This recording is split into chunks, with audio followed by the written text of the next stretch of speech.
Kembalinya Raja Serigala. Bab 565 Akhir Huang Shengshui. Pada saat yang sama, Cusun dan kendaraannya melewati sebuah bukit kecil. Luo Yue dan Dao Feng memandang mobil yang ditumpangi Cusun dan kawan-kawan lalu menggelengkan kepala dan mendesah. Ada orang yang tidak pernah bertobat, mengandalkan uang dan pengaruhnya sendiri, mereka memandang rendah orang lain dan berani menyentuh pantat harimau. Bukankah itu sama saja dengan mencari kematian? Blade di sampingnya terkekeh dan berkata, Dewi Luo juga tersentuh. Bukankah begitu? Kita tidak akan pernah bisa membuat orang selevel bos menjadi musuh. Jika kau menjadi musuhnya, tidak peduli siapa dirimu atau kekuatan apa yang kau miliki, hanya akan ada satu hasil, kematian.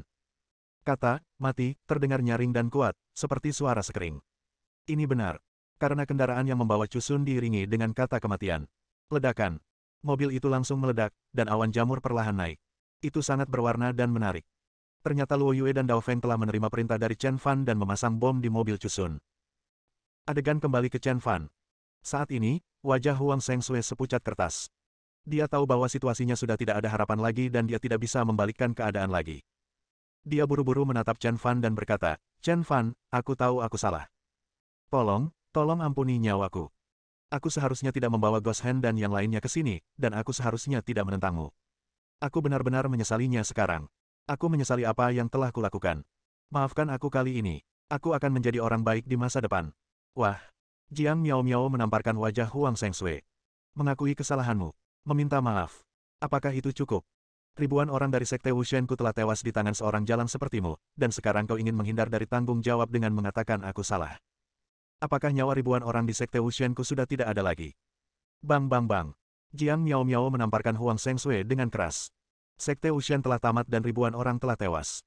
Bagaimana dia bisa menghadapi keluarga dan kerabat orang-orang ini? Dia benci karena Huang Shengshui tidak punya cukup nyawa. Jika dia punya cukup nyawa, dia pasti akan membawanya ke keluarga saudara-saudaranya yang sudah meninggal dan membiarkan mereka membunuh mereka satu persatu. Huang Shengshui dipukuli dengan sangat parah hingga wajahnya memar dan bengkak, dan dia ketakutan. Dia buru-buru menatap Chen Fan dan berkata, Chen Fan, selamatkan aku, selamatkan aku. Selama kamu menyelamatkanku, aku bisa tetap di sisimu dan menjadi anjingmu. Jika kamu ingin pergi ke timur, aku tidak akan pernah berani pergi ke barat. Aku bisa menjilati sepatumu, menjilati jari kakimu, dan memuaskanmu. Aku sangat ahli. Huang Shengshui tahu bahwa Jiang Miao Miao dan yang lainnya mendengarkan Chen Fan. Selama Chen Fan memaafkannya, Jiang Miao Miao dan yang lainnya tidak akan pernah berani mempermalukannya. Wah! Jiang Miao Miao menamparkan wajah Huang Shengshui lagi, wanita jalang, dasar wanita jalang. Jangan bersikap menjijikkan dan mencoreng rasa hormat saudara Fan. Wanita sepertimu bahkan tidak pantas menjilati jari kaki kakak Fan. Kamu lebih buruk dari seekor anjing. Jiang Miao Miao tampak seperti pembunuh. Huang Shengshui dipukuli sampai ingin mati. Dia buru-buru berkata, Chen Fan, asal kamu mengampuni nyawaku, aku akan menjadi anjingmu mulai sekarang. Chen Fan menghampiri Huang Shengshui dan berkata, aku sangat mengagumimu. Kamu sangat berani, seorang wanita berani melawanku berulang kali. Tapi, berdasarkan apa yang baru saja kau katakan, kau mengecewakanku. Aku salah menilai dirimu. Huang Shengshui tercengang. Dia tahu bahwa Chen Fan sama sekali tidak tertarik pada wanita, jadi metode yang dia gunakan tidak akan berhasil. Chen Fan, kamu salah paham. Bukan itu yang aku maksud. Maksudku, aku tunduk padamu. Mulai sekarang, kau akan menjadi bosku. Aku akan mengikuti jejakmu. Huang Shengshui segera mengubah ucapannya. Kamu tidak pantas mendapatkannya. Chen Fan tiba-tiba menjadi acuh tak acuh. Tanganmu berlumuran darah ribuan orang. Membunuhmu hari ini tidak akan cukup. Aku akan membuatmu menderita hukuman paling menyakitkan di dunia. Apakah kamu pernah merasakan sakitnya ribuan tulang yang patah? Tanya Chen Fan dingin. Ketika Chen Fan mengatakan ini, seluruh hadirin terkejut. Mereka semua telah mendengar tentang hukuman mematahkan ribuan tulang. Rumor yang berkembang adalah seseorang telah melakukan hal ini kepada seorang penjahat. Itu berarti mematahkan semua tulang tahanan, dan tahanan tersebut akan tetap hidup, tetapi harus menanggung rasa sakit yang hebat setiap hari. Sungguh menyakitkan bahwa hidup lebih buruk dari kematian. Mata Huang Shengshui membelalak, dan dia berkata dengan penuh semangat, Chen Fan, bunuh saja aku. Tolong bunuh aku, tolong. Huang Shengshui tentu saja tahu apa hukuman bagi mereka yang mematahkan semua tulangnya. Jika Chen Fan benar-benar mematahkan semua tulangnya, lebih baik membunuhnya secara langsung. Aku akan memberimu kematian cepat dan membunuhmu. Chen Fan tersenyum dingin dan berkata, kamu berutang begitu banyak hutang darah, bukankah terlalu mudah bagimu untuk membunuhmu? Seberapa banyak orang yang kau bunuh dari pihakku akan sama besarnya dengan rasa sakit yang akan kubuat kau tanggung. Chen Fan menekan keras mahkota Huang Shengshui. Chen Fan, kamu tidak bisa melakukan ini. Chen Fan, berhenti di situ saja. Aku adalah nona muda ketiga dari keluarga Chu. Jika kau menghancurkanku, keluarga Chu tidak akan pernah memaafkanmu. Di tangan Chen Fan, gelombang kekuatan menembus dari tangannya ke seluruh tubuh Huang Shengshui seperti kecebong. Wajah Huang Shengshui tiba-tiba berubah. Dia berteriak panik, Chen Fan, aku salah, aku benar-benar salah, tolong, ampuni nyawaku. Chen Fan, kakek, ayah. Ledakan. Chen Fan menekan dengan kuat, dan kekuatan yang melonjak menyerbu ke arah tubuh Huang Shengshui seperti banjir. Ekspresi wajah Huang Shengshui berubah, dan dipenuhi rasa sakit. Wajahnya berubah dan mulai berkedut. Dengan sekali klik, tulang-tulang Huang Shengshui patah dan hancur di sekujur tubuhnya. Dia jatuh ke tanah seperti genangan air yang menggenang. Bab 566 hadiah untuk keluarga Chu. Seluruh hadirin terdiam, menatap Huang Shengshui tergeletak di tanah seperti genangan air. Dia tidak pantas mendapatkan simpati siapapun, dia pantas mendapatkannya. Perbuatan baik akan dibalas dengan kebaikan, dan perbuatan jahat akan dibalas dengan kejahatan. Huang Shengshui memiliki begitu banyak nyawa di tangannya, dia pantas menerima hukuman seperti itu. Qian Dajiang, kirim Huang Shengshui ke keluarga Chu. Saya harap keluarga Chu bisa belajar darinya. Kata Chen Fan. Ya. Qian Dajiang segera mengambil alih tugas itu. Sehari kemudian, di aula pertemuan keluarga Chu, para petinggi keluarga Chu berkumpul di sekitar sebuah kotak dengan penampilan yang sangat indah dan memeriksanya dengan cermat. Kakak kedua, dari mana kamu mendapatkan kotak ini? Seorang pria dengan potongan rambut cepak dan wajah persegi di keluarga Chu bertanya kepada pria dengan wajah runcing di sebelahnya. Pria berwajah persegi itu bernama Chu Yang, dan dia adalah putra tertua keluarga Chu. Pria berwajah runcing itu bernama Chu Fan, tuan muda kedua dari keluarga Chu. Chu Fan menjawab, saudaraku, aku hendak keluar pagi ini ketika tiba-tiba ada seseorang yang membawakan sebuah kotak, katanya kotak itu khusus dikirim untuk kita. Chu Yang tampak curiga dan bertanya, siapa yang mengirimnya? Itu dikirim oleh Chen Fan dari kota Sanjiang. Jawab Chu Fan. Ketika mereka mendengar nama Chen Fan, seluruh anggota keluarga Chu langsung marah. Meskipun mereka belum pernah melihat Chen Fan, nama Chen Fan tertanam kuat di hati mereka, dan mereka menganggap Chen Fan sebagai musuh terbesar mereka. Karena, bukan hanya Chen Fan yang membunuh 5 jenderal dari keluarga Chu, tuan muda ketiga juga tewas dalam ledakan kendaraan, yang pasti dilakukan oleh Chen Fan. Chen Fan sudah menjadi nomor 1 dalam daftar kematian keluarga Chu. Chen Fan lagi. Chu yang jelas-jelas membenci Chen Fan. Seorang anak desa dari kota Sanjiang berani melawan keluarga Chu berkali-kali dan bahkan membunuh saudara ketiganya dan 5 jenderal keluarga Chu. Mereka sama sekali tidak bisa mentolerir hal ini. Tuan, karena ini adalah sesuatu yang dikirim oleh Chen Fan, itu jelas bukan hal yang baik. Saya sarankan untuk membuangnya. Benar sekali. Chen Fan adalah orang yang licik. Ledakan mobil tuan muda ketiga pasti disebabkan olehnya. Kemungkinan besar ada bom atau sesuatu yang lain di dalamnya. Ya, kita tidak bisa menganggapnya enteng. Kalau itu benar-benar bom, akibatnya akan mengerikan. Seketika semua orang di keluarga Chu saling mengingatkan. Kakak, silakan mundur, aku akan membukanya. Kata Chu Fan. Jika keluarga Chu kita bahkan tidak berani membuka barang-barang yang dikirimnya, bukankah orang-orang akan menertawakan keluarga Chu kita jika berita itu tersebar? Hari ini, bahkan jika ada bom di dalamnya, aku akan membukanya dan melihatnya. Chu Fan sangat impulsif. Dari awal hingga akhir, ada 2 orang yang berdiri di sisi Chu Fan. Ekspresi kedua orang itu setenang air dan tidak ada riak dalam ekspresi mereka. Salah satu dari mereka berdiri dan berkata, saya mendukung pendekatan tuan muda kedua. Jika kita bahkan tidak berani membukanya, lalu di mana wajah keluarga Chu? Sayalah yang membuka kotak ini. Sekalipun ada bom di dalamnya, saya yakin saya bisa selamat. Orang yang berbicara adalah jenderal kedua keluarga Chu, Chu Lanyu. Almarhum Chu Lantian adalah adik laki-laki Chu Lanyu. Ketika dia mengetahui bahwa Chu Lantian dibunuh oleh Chen Fan, dia berencana untuk bergegas ke kota Sanjiang pada malam hari untuk membunuh Chen Fan, tetapi dihentikan oleh lelaki tua dari keluarga Chu. Lan Yu layak menjadi jenderal kedua di keluarga Chuku. Aku mendukung pendekatan Lan Yu. Pada saat ini, seorang lelaki tua keluar dari kerumunan. Lelaki tua itu berusia 60-an, berwajah cerah dan bertubuh agak gemuk. Sepasang matanya setajam mata elang, tampak bersemangat, dan tatapannya yang cerah dan tajam sepenuhnya menunjukkan kekuatannya yang mendominasi. Puan, melihat pendatang baru itu, semua anggota keluarga Chu memberi hormat kepada lelaki tua itu satu demi satu. Orang tua itu tak lain adalah Chu Hesan, orang tua dari keluarga Chu. Chu Hesan mewarisi bisnis keluarga Chu pada usia 15 tahun. Ia meredakan pertikaian keluarga dengan cara yang dahsyat dan memimpin keluarga Chu hingga dinobatkan menjadi salah satu dari 7 keluarga paling bergengsi di ibu kota provinsi pada usia 18 tahun. Dia sangat kuat, dan meskipun dia sekarang sudah tua, dia masih memiliki sedikit aura naga dan harimau di sekelilingnya, dan keterampilannya masih setajam sebelumnya. Chu Yang dan Chu Fan keduanya menyapa Chu Hesan. Chu Hesan hanya mengangguk, lalu berjalan ke arah kotak itu dengan kekuatan besar dan berkata, Lan Yu, buka. Chen Fan membunuh 5 jenderal dari keluarga Chu dan Xiao Sun. Aku tidak percaya dia berani bersikap sombong dan berani menyentuh kepala kaisar. Buka saja. Bahkan jika itu bom, aku, Chu Hesan, akan mengambilnya. Semua orang terkesiap. Puan Chu selalu bersikap radikal. Bahkan jika ada tempat berbahaya di depannya, dia akan tetap maju terus.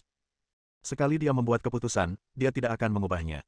Chu Yang dan Chu Fan melangkah maju dan berdiri di depan Patua Chu. Yang lain juga berjalan mendekat dan mengelilingi Tuan Chu, Chu Yang, dan Chu Fan. Di sisi lain, Chu Lanyu membuka kotak itu dengan hati-hati. Detik berikutnya, dia ketakutan. Bahkan Chu Lanyu, yang telah melalui banyak pertempuran, terkejut ketika melihat pemandangan ini. Ledakan yang diharapkan tidak terjadi, dan semua orang menghela napas lega. Beberapa orang yang berada di dekatnya berjalan maju dan ingin melihat apa yang ada di dalam kotak itu. Namun, ketika mereka melihat dengan jelas apa yang ada di dalam kotak itu, mereka tiba-tiba mundur. Dia berteriak ngeri, apa ini? Hantu. Chu Yang dan Chu Fan juga berjalan maju dengan rasa ingin tahu. Ketika mereka melihat dengan jelas apa yang ada di dalam kotak itu, kaki mereka terpeleset dan mereka berdua terjatuh ke tanah. Kakak, ini kakak iparku. Keduanya ragu-ragu dan sama sekali tidak percaya. Orang di dalam kotak itu adalah Huang Shengshui. Chu Hesan melotot ke arah Chu Yang dan Chu Fan, lalu melangkah maju dan langsung melihat Huang Shengshui yang wajahnya berubah kesakitan. Hukuman kehancuran abadi. Chu Hesan mengepalkan tangannya, seluruh tubuhnya gemetar. Kejam sekali, kejam sekali, kejam sekali. Dia mengucapkan 3 kata, baik berturut-turut, sambil menggertakkan giginya untuk setiap kata. Bab 567, seorang pengunjung dari grup pakaian Huarong. Semua orang di keluarga Chu terdiam. Tuan Tua Chu memukul tongkatnya dengan keras, Chen Fan, kau bertindak terlalu jauh, terlalu jauh. Apakah kau benar-benar berpikir aku tidak mempunyai seorang pun yang bisa kuandalkan setelah aku menjadi biksu? Lan Yu, Rong Guang, aku perintahkan kalian berdua untuk segera pergi ke kota Sanjiang, bunuh Chen Fan, dan bawa kepalanya kepadaku. Tuan Besar Chu sangat marah. Chen Fan terang-terangan mempermalukan keluarga Chu.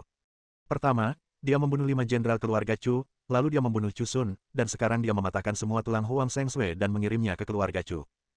Ini adalah penghinaan, penghinaan yang terang-terangan. Baik, Tuan. Chu Lanyu dan Chu Rongguang melangkah maju dan menjawab.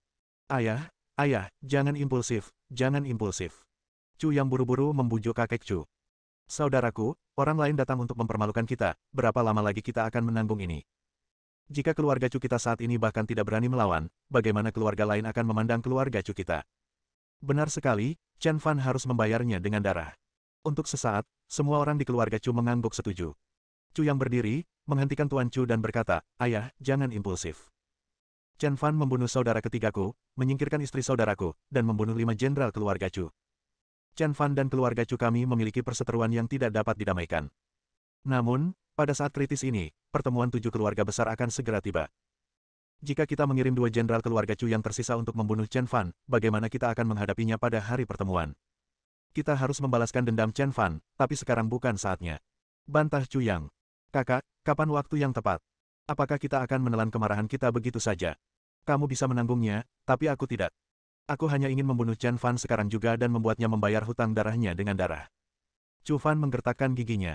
Kapan keluarga Chu-nya pernah mengalami ketidakadilan seperti itu? Hari ini, dia benar-benar diganggu oleh Chen Fan di depan pintunya. Dia bukan manusia jika dia tidak membalas dendam. Tuan Chu juga memandang Chu Yang dan berkata, kapan waktu yang tepat?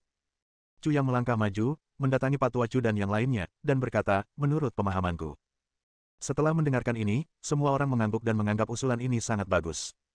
Tuan Chu berkata, lakukan semuanya sesuai dengan apa yang dikatakan Chu Yang. Ya, semua orang mengangguk. Chu Fan menggertakkan giginya dan berkata, Chen Fan, beraninya kau memperlakukan keluarga Chu-ku seperti ini, aku akan memperlakukanmu dengan caramu sendiri, dan aku akan membuatmu menyesal. Dan dalam sekejap mata, seminggu berlalu. Pada hari ini, Chen Fan datang ke grup Dianyang dan bertarung dengan Hei Gou Xiao Wu dan lainnya. Sebuah mobil mewah melaju ke Dianyang Group. Seorang pria berusia 20-an keluar dari mobil. Pria itu mengenakan setelan desainer dan kacamata berbingkai emas, dan tampak sangat lembut. Di sisi ini, setelah Chen Fan dan Black Dog menyelesaikan satu set tinju, pria itu bertepuk tangan dan berkata, tidak buruk, pertarungan yang sangat bagus. Chen Fan, Hei Gou dan yang lainnya melihat ke arah pria itu. Siapa kamu? Tanya anjing hitam. Pria itu buru-buru mengeluarkan kartu namanya, menyerahkannya kepada Black Dog dan berkata, halo, saya Hua Feng dari Huarong Clothing Group, senang bertemu dengan Anda. Dari Huarong Group. Si anjing hitam mengambil kartu nama itu, mengamati Hua Feng dari atas sampai bawah, lalu berbalik untuk melapor kepada Chen Fan, saudara Fan, dia bilang dia Hua Feng dari Huarong Clothing Group. Chen Fan berjalan keluar dan mengamati Hua Feng dari atas ke bawah. Dia memang terlihat agak mirip dengan pria itu. Dia berkata, halo, nama saya Chen Fan, dan saya dari sistem keamanan Dianyang. Apa yang bisa saya bantu? Tanya Chen Fan. Hua Feng dengan sopan mengambil inisiatif untuk berjabat tangan dengan Chen Fan, tanpa sedikit pun kesan arogan. Dia berkata, begini. Saya di sini terutama atas nama Huarong Clothing Group untuk mengundang Presidensia ke ibu kota provinsi untuk berpartisipasi dalam kompetisi desain yang diadakan oleh Huarong Clothing Group. Terakhir kali, kami menandatangani sejumlah pesanan dengan Dianyang Group.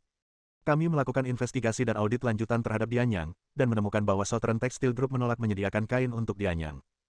Saya telah melaporkannya ke grup, dengan harapan memberi Dianyang waktu untuk menyesuaikan diri. Namun, saya tidak pernah menyangka bahwa Dianyang Group akan menyelesaikan pesanan sesuai jadwal, dalam jumlah penuh dan dengan kualitas yang sama, serta mengirimkan pesanan tersebut ke Huarong Garment Group. Efisiensi Presidensia juga mengejutkan Huarong Garment Group. Pada saat yang sama, dia telah lulus penilaian Huarong Garment Group. Hari ini, kelompok itu memerintahkan saya untuk dengan tulus mengundang Nona Xia untuk berpartisipasi dalam kompetisi desain yang diadakan oleh Huarong Clothing Group, karena kami membutuhkan mitra seperti itu.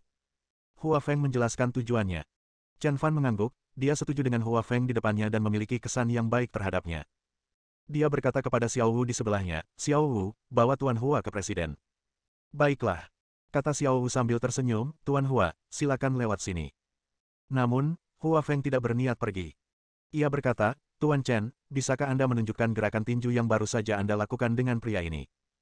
Chen Fan tercengang, dan Hei Gou dan yang lainnya juga menatap Hua Feng.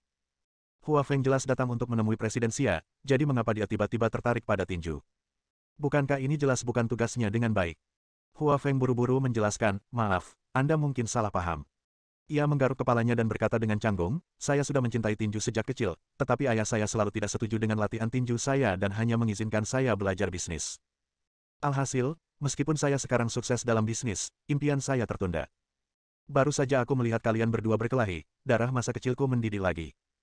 Jadi aku ingin menonton kalian berdua bertarung lagi, supaya aku bisa berlatih diam-diam saat pulang nanti. Bab 568, Tinju Orang Biasa. Chen Fan tersenyum. Ini adalah alasan paling aneh yang pernah didengarnya. Namun, bakat Hua Feng cukup bagus. Benar sekali. Bagaimanapun, dia adalah putra dari pria bernama Hua. Tidak mengherankan jika dia memiliki bakat fisik yang bagus. Akan aneh jika dia tidak memiliki bakat seperti itu. Namun, Chen Fan tidak mengerti apa yang dipikirkan lelaki tua bermarga Hua itu, karena dia tidak mengizinkan Hua Feng berlatih tinju. Hei Gu, Xiao Wu, suruh seseorang menghajarnya. Chen Fan duduk di kursi malas dan minum teh. Ya, Tuan. Yang lainnya memberi jalan bagi mereka dan keduanya berjalan ke tengah. Si anjing hitam menoleh ke arah Hua Feng yang lembut dan berkata, Tuan Hua, perhatikan baik-baik dan belajarlah dengan baik. Kakak Fan tidak lebih buruk dari siapapun dalam hal tinju. Bahkan juara tinju terkuat di ibu kota provinsi Anda tidak dapat dibandingkan dengan Kakak Fan. Hari ini, Saudara Fan mengizinkanmu menonton pertarungan kami. Kamu sangat beruntung. Anjing hitam itu sangat bangga terhadap dirinya sendiri dan menganggap dirinya sangat hebat, jadi ia memamerkannya di depan Hua Feng. Baru kemudian, ketika Hei Gu mengetahui identitas Hua Feng, dia menyadari betapa bodoh dan lancangnya kata-katanya. Identitas dan latar belakang Hua Feng sudah cukup membuatnya takut setengah mati. Hua Feng tersenyum dan mengangguk, katanya, saya lihat kemampuan tinju Tuan Chen bagus, kalau tidak, saya tidak akan berhenti untuknya. Kamu masih punya penglihatan. Ekor anjing hitam itu hendak terangkat ke langit. Xiao Wu, berikanlah seluruh kemampuanmu dan biarkan Tuan Hua melihat kekuatan kita. Kata anjing hitam kepada Xiao Wu. Oke. Xiao Wu mengangguk, lalu meninju anjing hitam itu, maaf. Maaf atas pelanggaranmu. Hei Gu tidak menunjukkan belas kasihan dan langsung meninju Xiao Wu. Ledakan. Dua tinju saling beradu. Keduanya mundur dua langkah. Hei, Xiao Wu, kekuatanmu akhir-akhir ini meningkat pesat. Hei Gou tidak pernah menyangka bahwa Xiao Wu bisa menjadi tandingannya. Semua ini berkat ajaran baik dari kakak Gou. Kata Xiao Wu dengan rendah hati. Datang lagi. Kali ini anjing hitam itu yang mengambil inisiatif menyerang. Lalu dia berbalik ke samping dan tinju Black Dog menyerempet dadanya. Pada saat ini, Xiao Wu meraih tangan anjing hitam lainnya dan meninju wajahnya. Anjing hitam itu tertegun sejenak, namun segera tenang kembali. Dia mengangkat krupnya dan menarik kembali tinju Xiao Wu. Ledakan. Xiao Wu mundur 3 langkah sebelum dia bisa menenangkan diri. Xiao Wu, kamu masih sedikit kurang dari yang diharapkan. Hei Gu tertawa penuh kemenangan. Jika dia tidak belajar tinju lebih awal dari Xiao Wu, dia pasti akan menderita kekalahan kali ini. Xiao Wu juga tidak mau ketinggalan, jarak antara dirinya dan Hei Gou sebenarnya sangat kecil. Kakak Gou, datang lagi. Xiao Wu hendak menerjang maju. Namun Hua Feng di sampingnya memanggilnya dan berkata, kalian berdua bisa berhenti sekarang. Masih ada kesenjangan besar antara kalian dan harapanku. Memang, meskipun keterampilan tinju Hei Gu dan Xiao Wu bagus, apa yang ia kejar bukan hanya kebaikan, ia mengejar kesempurnaan. Gaya tinju kedua pria itu membosankan, lebih seperti orang gila kerja, memukul dengan kekuatan besar. Gaya tinju seperti itu akan berdampak besar pada diri mereka sendiri dan bahkan menghambat kemajuan mereka. Gaya tinju yang dia tekuni adalah gaya yang melihat gambaran besar dari hal-hal kecil. Gaya ini tampak biasa saja, tetapi sebenarnya gaya ini memiliki estetika yang keras saat menyerang. Terlebih lagi, kekuatan tangan dan tubuh bagaikan sungai yang mengalir dengan lancar dan dalam sekali gerakan. Kekuatan tersebut dapat dialirkan dan dilepaskan secara bebas, serta dapat melembutkan atau mematikan hanya dengan satu pukulan. Inilah gaya tinju yang sedang ditekuninya, dan alasan mengapa gaya tinju Chen Fan baru saja membuatnya sangat tertarik adalah karena gaya tinjunya sempurna, unik, dan tiada duanya. Itu adalah gaya tinju menarik yang telah ia kaitkan berkali-kali dalam benaknya. Apa maksudmu ada kesenjangan besar antara harapanmu dan kenyataan? Si anjing hitam langsung tidak senang. Apakah Anda keberatan dengan gaya tinju kami? Heigu berkata dengan marah bahwa gaya tinju yang dia tunjukkan kepada Hua Feng adalah yang paling membuatnya puas, tetapi Hua Feng mengatakan itu tidak memenuhi harapannya. Hua Feng buru-buru menjelaskan, meskipun keterampilan tinjumu bagus, keterampilan itu memiliki banyak kekurangan dan kelemahan. Di satu sisi, itu berasal dari kenyataan bahwa kamu mungkin seorang pemula, dan di sisi lain, kamu telah mengabaikan makna sejati dari tinju. Meninggalkan makna hakiki tinju. Black Dog tertawa. Tahukah kamu apa makna hakiki dari tinju? Anda adalah orang yang tidak tahu cara bertinju seperti ini, apakah Anda tahu apa itu tinju? Xiao Hu di sebelahnya berkata dengan tenang, Tuan Hua, karena Anda mengatakan bahwa tinju kita memiliki banyak kekurangan dan kelemahan dan telah meninggalkan misteri tinju yang paling hakiki, maka bolehkah saya bertanya apa kekurangan dan kelemahan kita? Apa misteri tinju yang paling hakiki?